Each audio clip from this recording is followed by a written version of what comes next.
नमस्कार दोस्तों, 12 अक्टूबर साल 1972 साउथ अमेरिका के यूरुग्वाय देश से एक छोटा सा चार्टर्ड हवाई जहाज टेक ऑफ करता है। यह हवाई जहाज जा रहा है चिली देश की राजधानी सांटियागो में और इसमें बैठे हैं कुछ हट्टे कट्टे रग्बी टीम के प्लेयर्स। टोटल में 45 पैसेंजर्स हैं, तो इन प्लेयर्स के कुछ फैमिली और फ्रेंड्स भी साथ में आए हुए हैं। ये उड़ान कोई ज्यादा लंबी नहीं होनी थी। आमतौर पर यूरुग्वाय से सांटियागो जाने में सिर्फ 3 घंटे का ही समय लगता है, लेकिन रास्ते में बीच में आती हैं विशाल एंडीज की पहाड़ियां। साउथ अमेरिका में मौजूद एंडीज माउंटेन रेंज दुनिया की लॉन्गेस्ट माउंटेन रेंज है और हिमालय की पहाड़ियों के बाद सबसे ऊंची पहाड़ियां भी यही पाई जाती हैं। यही सुंदर पहाड़ियां हमारी कहानी में इन पैसेंजर्स के लिए एक भयानक मुसीबत बनकर खड़ी हो जाती हैं। 12 अक्टूबर के उस दिन पहाड़ियों में तूफान आता है, जिसकी वजह से प्लेन आगे नहीं जा पाता।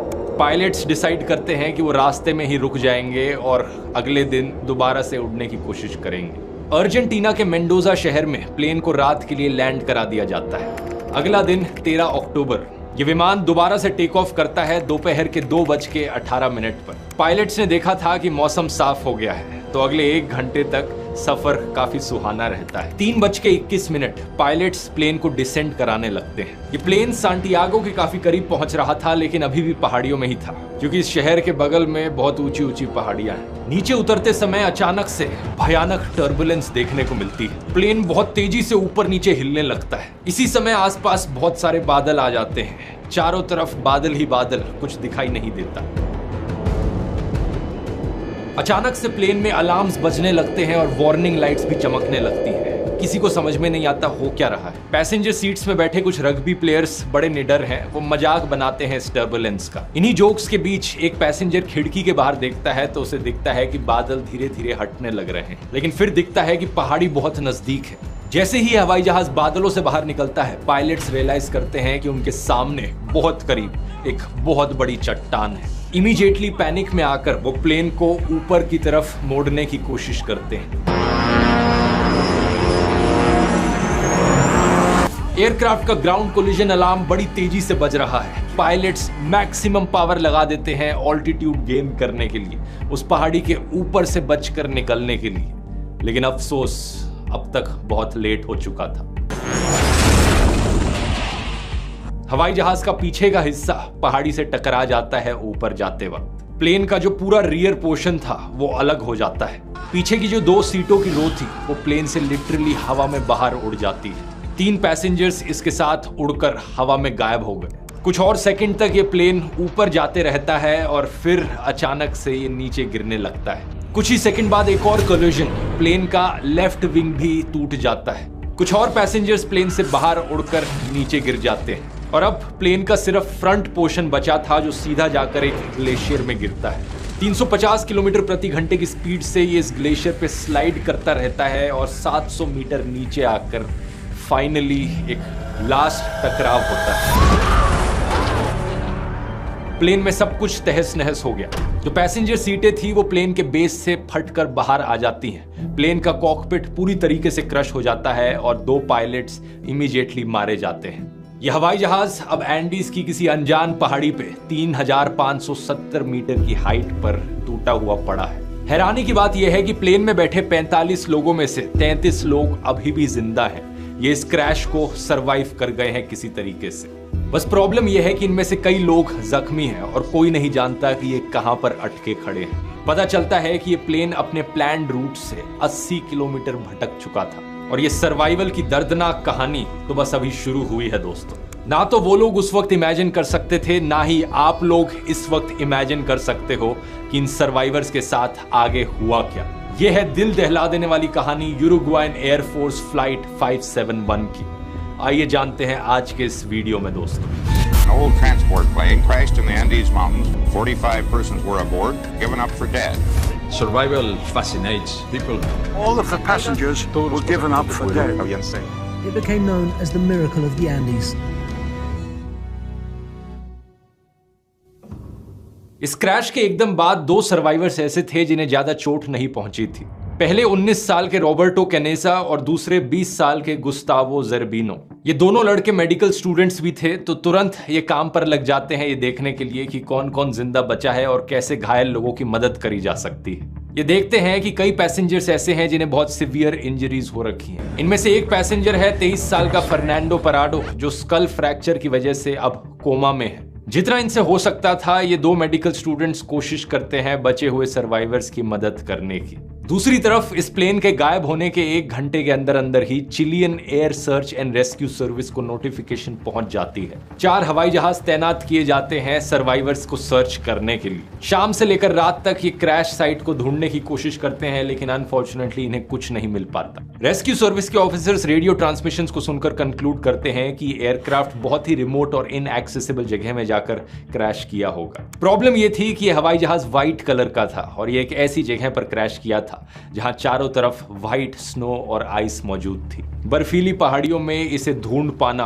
बहुत मुश्किल काम था। 13 अक्टूबर की रात बचे हुए पैसेंजर्स बड़े होपफुल थे। उन्हें उम्मीद थी कि बस किसी तरीके से वो एक रात यहां गुजार लें, ठंड से बचने का कोई ना कोई तरीका ढूंढ ले, अगले दिन उन्हें कोई ना कोई तो ढूंढ ही लेगा। उस बर्फीली रात को 5 घायल पैसेंजर्स सरवाइव नहीं कर पाते। सर्वाइवर्स का नंबर अब 33 से नीचे होकर 28 पर आ गया है। इन जिंदा बचे लोगों ने प्लेन की बची कुची बॉडी को इस्तेमाल किया शेल्टर के तौर पर। लगेज का सामान, सीटें और बर्फ का ये इस्तेमाल करते हैं प्लेन के पीछे के हिस्से को क्लोज करने के लिए, ताकि अंदर ये गर्म रह सके। अगला दिन 14 अक्टूबर अर्जेंटीना, चिली और यूरुग्वाय के देश से 11 अलग अलग हवाई जहाज सर्च ऑपरेशन में लगते हैं। इन्होंने जो सर्च एरिया चूज किया था वो सही था। उसी सर्च एरिया के अंदर इस क्रैश साइट की लोकेशन भी मौजूद थी, लेकिन फिर भी वो इस क्रैश साइट को ढूंढ नहीं पा रहे थे। सर्वाइवर्स ट्राई करते हैं कि वो लिपस्टिक का इस्तेमाल करें प्लेन की छत पर SOS लिखने के लिए। वो S लिखना शुरू करते हैं, लेकिन जल्द ही रियलाइज कर लेते हैं कि उनके पास इतनी लिपस्टिक नहीं है कि वो सारे लेटर्स लिख पाए। फिर वो कोशिश करते हैं कि बर्फ में सूटकेसेस का इस्तेमाल करके एक बड़ा सा क्रॉस बना दिया जाए, ताकि सर्च एयरक्राफ्ट जो ऊपर घूम रहे हैं वो उन्हें देख लेंगे। लेकिन जल्द ही ये रियलाइज कर लेते हैं कि ये काम नहीं कर रहा है। उस दिन इन्हें 1 नहीं 2 नहीं बल्कि 3 हवाई जहाज अपने ऊपर से उड़ते हुए दिखते हैं। ये चिल्लाकर, हाथ फेर कर अपनी पूरी कोशिश करते हैं कि वो हवाई जहाज इन्हें नोटिस कर लें, लेकिन वो कर नहीं पाते। एक और दिन इसी कोशिश में गुजर जाता है। अगला दिन 15 अक्टूबर बचे हुए लोग रियलाइज करते हैं कि उन्हें जिंदा रहने के लिए पानी की जरूरत है। एक पैसेंजर फीटो श्रॉच नाम से पानी निकालने का तरीका ढूंढ लेते हैं। वो एक मेटल की शीट का इस्तेमाल करते हैं सोलर कलेक्टर के तौर पर, जिससे कि धूप को कॉन्सेंट्रेट करके बर्फ को मेल्ट किया जा सके, और वो बूंद बूंद पानी कलेक्ट करते हैं खाली वाइन बोतलों में।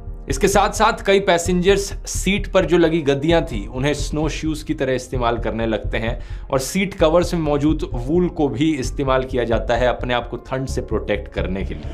अगला दिन 16 अक्टूबर क्रैश के 3 दिन बाद फर्नांडो पराडो जाग उठते हैं अपने कोमा से। जैसे ही उन्हें होश आता है उन्हें दिखता है कि उनकी मां क्रैश में मारी जा चुकी हैं और उनकी 19 साल की बहन बहुत सिवियरली इंजर्ड है। पराडो अपनी बहन को जिंदा रखने की पूरी कोशिश करते हैं, उनके लिए खाना पानी लेकर आते हैं, लेकिन दिन प्रतिदिन जैसे बीतता गया, क्रैश के 8 दिन बाद उनकी बहन भी गुजर जाती हैं अपनी इंजरीज के चलते। ऐसे हादसे हमें याद दिलाते हैं कि जिंदगी कितनी अनिश्चित है, कितनी अनप्रेडिक्टेबल है।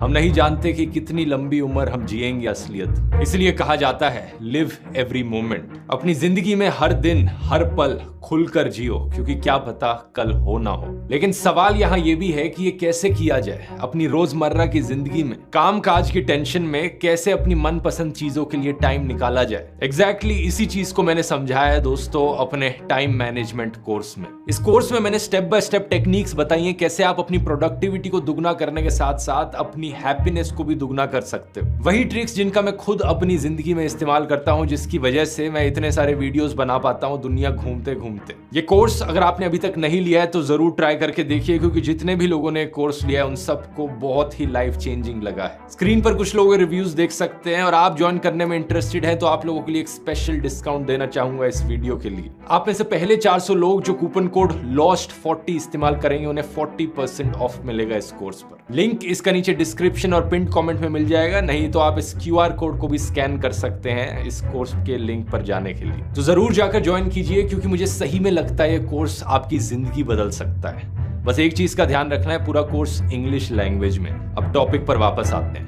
इनमें से ज्यादातर पैसेंजर्स ऐसे लोग थे जो समुद्र के किनारे रहते थे। इससे पहले इन्होंने कभी बर्फ भी नहीं देखी थी, और अब अचानक से -30 डिग्री सेल्सियस की ठंड में इतने हाई ऑल्टीट्यूड पर बिना प्रॉपर खाना और पानी के ये यहाँ किसी तरीके से सरवाइव कर रहे थे। इन बुरी परिस्थितियों में एक और भी प्रॉब्लम थी, स्नो ब्लाइंडनेस की। जब सूरज की अल्ट्रावायलेट रेस पहाड़ियों पर मौजूद बर्फ और स्नो में रिफ्लेक्ट करती हैं तो उससे आपकी आंखें भी डैमेज हो सकती हैं। इसे स्नो ब्लाइंडनेस कहा जाता है। इन सर्वाइवर्स के पास टोटल में सिर्फ 3 पेयर्स थे सनग्लासेस के। 21 अक्टूबर क्रैश के 8 दिन बाद सर्च एंड रेस्क्यू टीम्स अपने हाथ खड़े कर देती हैं। उन्हें लगता है कि 8 दिन में किसी सर्वाइवर का कुछ अता पता नहीं मिला तो कोई फायदा नहीं अब इस सर्च ऑपरेशन को कंटिन्यू रखने का। बहुत कम चांस है कि इतने दिनों बाद कोई वैसे भी जिंदा बचा होगा। तो 142 आवर्स ऑफ सर्च ऑपरेशन के बाद ऑफिशियली इस सर्च ऑपरेशन को बंद कर दिया जाता है।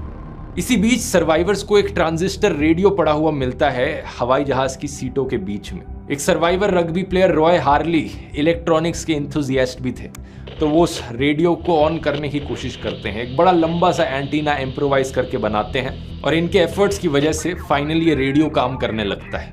इस रेडियो से सिर्फ 1 वे कम्युनिकेशन हो सकता था। बाहर की चीजें ये सर्वाइवर्स सुन सकते थे, लेकिन खुद से कोई मैसेज बाहर नहीं पहुंचा सकते थे। ये रेडियो ऑन करते हैं क्रैश के 11 दिन के बाद, और तब इन्हें पता चलता है कि सर्च ऑपरेशन कैंसिल किया जा चुका है। इन लोगों का दिल पूरी तरीके से बैठ जाता है। कुछ लोग रोने लगते हैं इस खबर को सुनने के बाद, कुछ लोग हाथ जोड़कर भगवान से प्रार्थना करने लगते हैं। Feeling that the world is alive and they consider you dead. Fernando पराडो इकलौते थे जो ज्यादा रिएक्ट नहीं किए इस खबर को सुनने के बाद, क्योंकि उनके मन में कुछ और ही प्लान बन रहा था। 11वें दिन तक सर्वाइवर्स को खाने की सख्त कमी महसूस होने लगी। इनके पास वैसे भी ज्यादा खाना था नहीं शुरू में, सिर्फ 8 चॉकलेट बार्स थे, एक टिन था मसल्स का, 3 छोटे जार्स थे जैम के, एक आलमंड्स का, एक बादाम का डब्बा था, कुछ डेट्स थी, कुछ कैंडीज, कुछ ड्राइड प्लम्स और वाइन की कुछ बोतलें।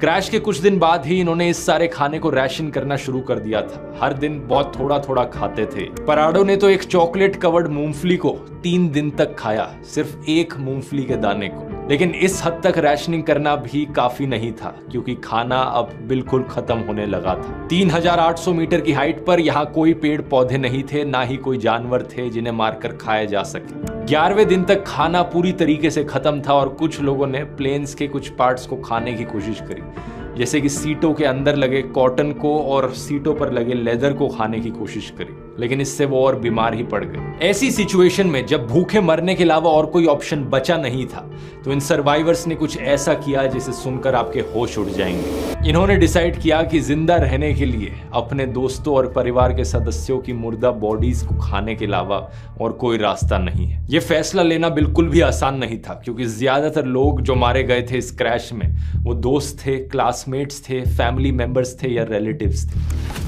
We have to eat, and the only proteins are the dead bodies of the people that were in this plane. ये आइडिया पहले कनेसा को आया तो उसी ने ही पहले ट्राई किया ये सब करने की। कुछ लोगों ने खाने की कोशिश करी, लेकिन उनसे बिल्कुल हजम नहीं हुआ। उन्होंने उस वक्त मना कर दिया, लेकिन 2 दिन जब और गुजरे, जब और कोई ऑप्शन ही नहीं दिखा, तो फाइनली उन्होंने भी इंसानों के मीट को अपना खाना बनाया।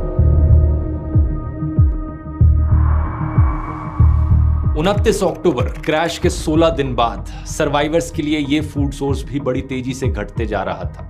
इनके पास आगे कोई प्लान ऑफ एक्शन नहीं था, कोई नहीं जानता था कि आगे क्या किया जाए। हालात इससे बदतर हो नहीं सकते थे, लेकिन फिर उस रात एक बहुत बड़ी गरजती हुई आवाज उन्हें सुनाई देती है। पता चलता है कि अचानक से एक एवलांच आ गया है। भारी बर्फ पहाड़ी के ऊपर से इतनी तेजी से गिरती है कि इस प्लेन के टुकड़े में पूरी तरीके से बर्फ भर जाती है।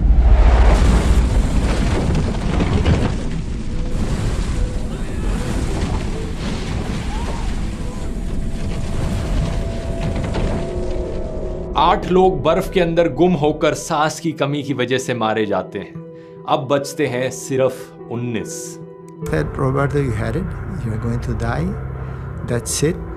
a very nice sensation of heat between my legs because I was peeing on myself and saying that's it. ये बचे हुए 19 लोग भी बर्फ के अंदर एक छोटी सी स्पेस में दबे हुए हैं। पराडो एक मेटल पोल का इस्तेमाल करते हैं बर्फ के अंदर एक होल बनाने के लिए, जिससे कि कुछ वेंटिलेशन आ पाती है। 2 दिन तक मेहनत करने के बाद खोद कर ये एक टनल बनाते हैं उस बर्फ के अंदर से, और बड़ी मुश्किल से सरफेस पर बाहर निकल पाते हैं।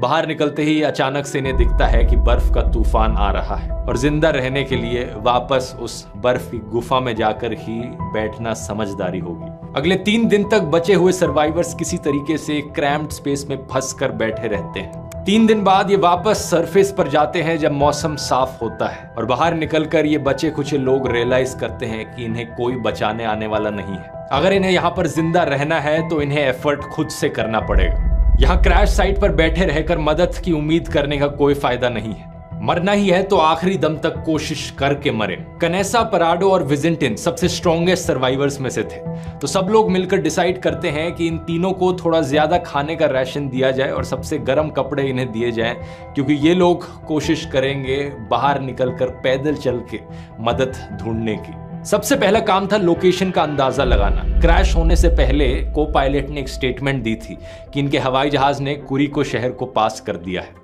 तो इन लोगों ने अंदाजा लगाया कि अगर हम वेस्ट साइड में कुछ किलोमीटर दूर चलेंगे तो हम जरूर चिली देश के कुछ कंट्री साइड के एरिया में पहुंच जाएंगे। लेकिन ये अंदाजा इनका बहुत गलत था। को पायलट को असल में खुद भी आइडिया नहीं था कि प्लेन वो कहां पर ले जा रहा है। असलियत में इनकी क्रैश साइट 89 किलोमीटर ईस्ट में थी, एंडीज पहाड़ियों के बीचों बीच।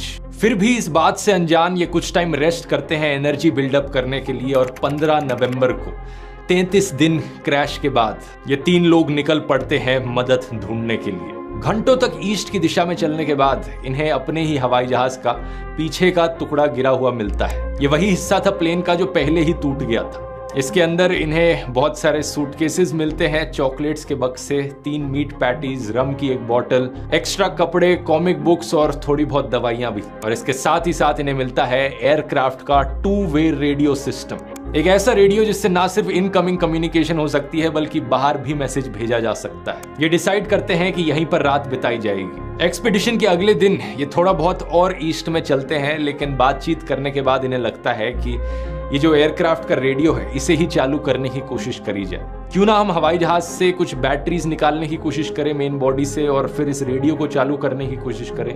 फिर हम बाहर अपनी SOS कॉल भेज सकते हैं। टेल के हिस्से में ही इन्हें 24 किलो की बैटरीज भी मिली, लेकिन ये बहुत ही भारी थी।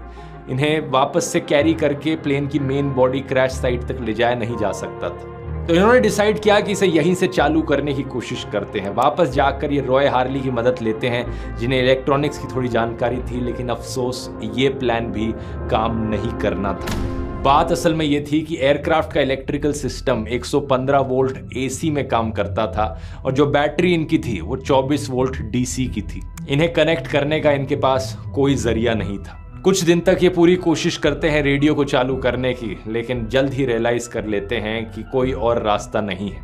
जिंदा बचना है तो वेस्ट की डायरेक्शन में पैदल चलना शुरू करना पड़ेगा। 11 दिसंबर क्रैश के 59 डेज बाद एक एवेलांच आता है जिसमें 3 और सर्वाइवर्स मारे जाते हैं। I was trapped completely by the snow in the avalanche, and it's the most deadly silence you may imagine. I couldn't move. बचते हैं अब सिर्फ 16।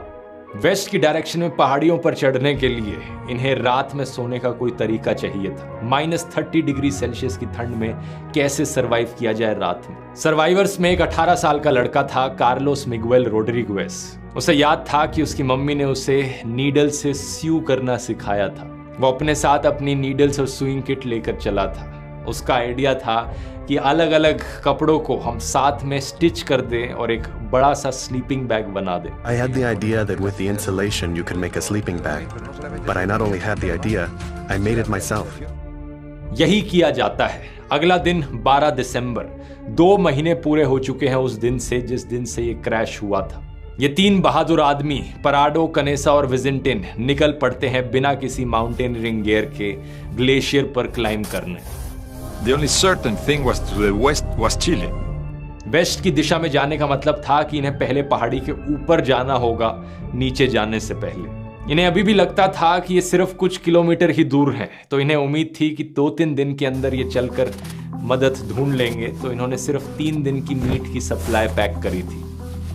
And you can imagine, without any skill, without any training, you're like a child when you are confronted with a snow slope. You try to go straight up, you might be using your hands and your feet, you're slipping, you're sliding, and for every step that you go up, you slide back a half a step. पराडो ठंड से बचने के लिए 3 jeans एक के ऊपर एक पहने हुए थे, अपनी टी शर्ट के ऊपर 3 स्वेटर्स और पहनी थी और पैरों पर उन्होंने 4 पेयर सॉक्स पहनी थी। उसके ऊपर एक प्लास्टिक शॉपिंग बैग भी लगाया था। ठंड की इतनी बुरी हालत थी। इनके पास कोई टेक्निकल गियर नहीं था, कोई नक्शा नहीं था, कोई कंपस नहीं था और ना ही कोई क्लाइंबिंग एक्सपीरियंस था। और इतनी हाइट पर हवा भी काफी पतली हो जाती है, ऑक्सीजन की कमी महसूस होने लगती है, लेकिन इसके बावजूद भी ये आगे बढ़ते रहे पहाड़ी की ओर। इन्होंने स्टिच करके जो अपना स्लीपिंग बैग बनाया था वो रात में काम आता है। दिन में ये धीरे धीरे कदम बढ़ाते हुए आगे बढ़ते रहे। ये तीनों उस एक स्लीपिंग बैग में एक दूसरे से जितना करीब रह सकें उतना करीब रहकर सोते थे और सूरज के निकलते ही ये चलना शुरू कर देते। धीरे धीरे कदम से कदम मिलाकर ये आगे बढ़ते रहे। दूसरा दिन आया, तीसरा दिन आया और चौथे दिन की सुबह इन्हें रियलाइज होता है कि इनकी एस्टिमेशन कितनी गलत थी। आगे इन्हें दिखता है कि यह रास्ता तो खत्म ही नहीं होता। खाने की कमी की वजह से विजिंटन डिसाइड करता है कि वो वापस मुड़कर क्रैश साइट पर चला जाएगा और बचे हुए 2 लोग ही आगे बढ़ेंगे ताकि खाने की कम जरूरत पड़े। 15 दिसंबर विजिंटन अपना रास्ता वापस ले लेता है, जो कि बहुत ही आसान रास्ता होता है क्योंकि ये सारा डाउनहिल था।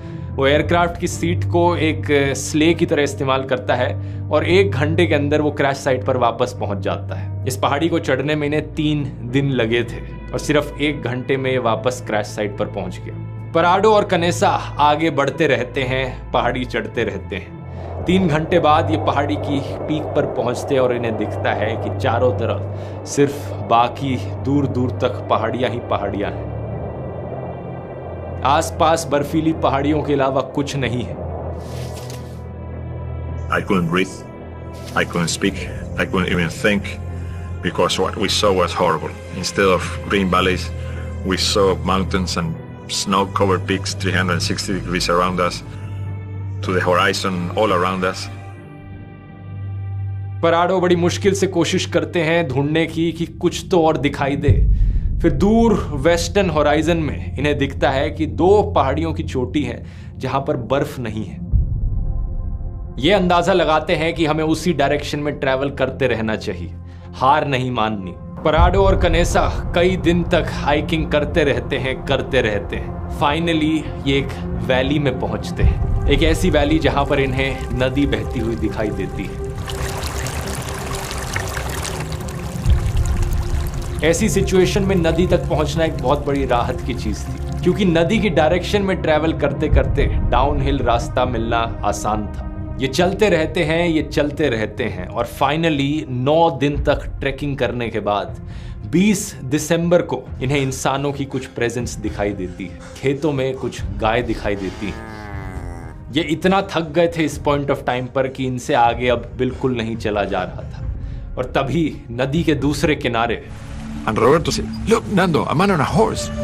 घोड़े पर बैठे 3 लोग दिखाई देते हैं। पराडो चिल्लाने की कोशिश करते हैं, लेकिन नदी का शोर इतना ज्यादा है कि उन तक आवाज पहुंच नहीं रही है। लेकिन बाय चांस उनमें से एक इंसान पराडो और कनेसा को देख लेता है और उनकी तरफ देखकर वापस चिल्लाता है, "टुमारो।"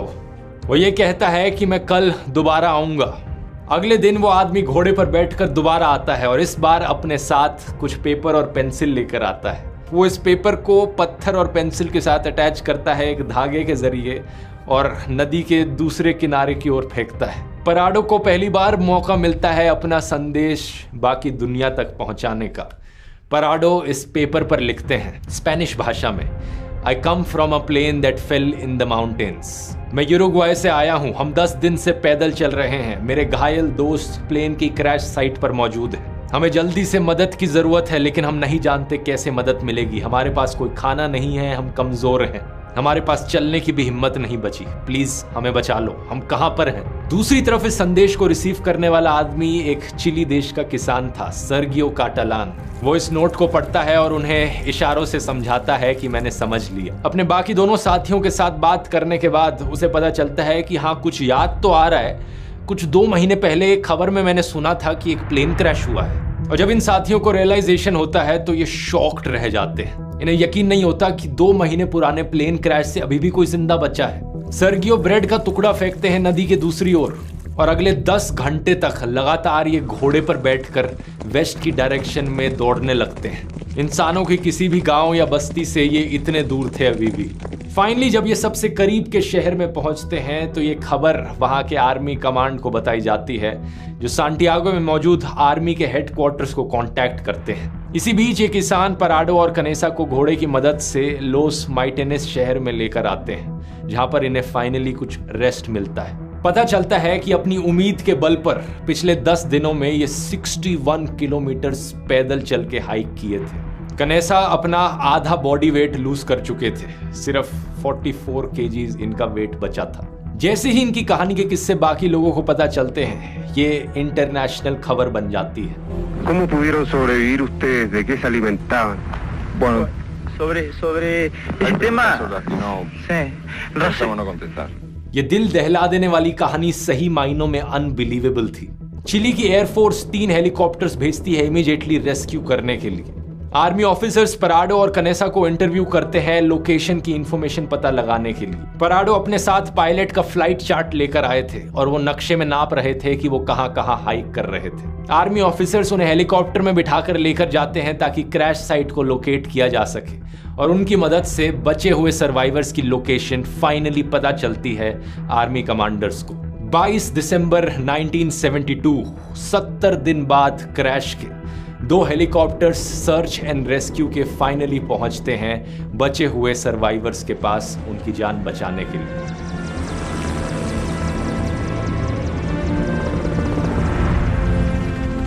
टोटल में 16 सर्वाइवर्स यहां रेस्क्यू किए जाते हैं। बहुत बुरी हालत थी इन सर्वाइवर्स की, ऑल्टीट्यूड सिकनेस, डिहाइड्रेशन, टूटी हुई हड्डियां, मैल न्यूट्रिशन, लेकिन सब के सब रिकवर कर जाते हैं। ये कहानी दुनिया के सामने लेसन है उम्मीद को लेकर। अगर आपने ठान ली कुछ कर दिखाने की और आपके अंदर सब्र है और इंसानियत है, तो क्या कुछ करना नहीं पॉसिबल है। आप चाहें तो ऐसी चीजें अचीव कर सकते हैं जो आप कभी सपनों में भी नहीं सोच सकते। वो कहते हैं ना, where there's a will there's a way. इसलिए इस डिजास्टर को एक और नाम भी दिया जाता है, the miracle of the Andes. Video पसंद आया तो मैंने कई और वीडियोस बनाए हैं ऐसे ही प्लेन क्रैशेस की कहानियों पर, जैसे कि ये वाला जो इंडिया का सबसे भयानक प्लेन क्रैश था। यहां क्लिक करके देख सकते हैं। बहुत बहुत धन्यवाद।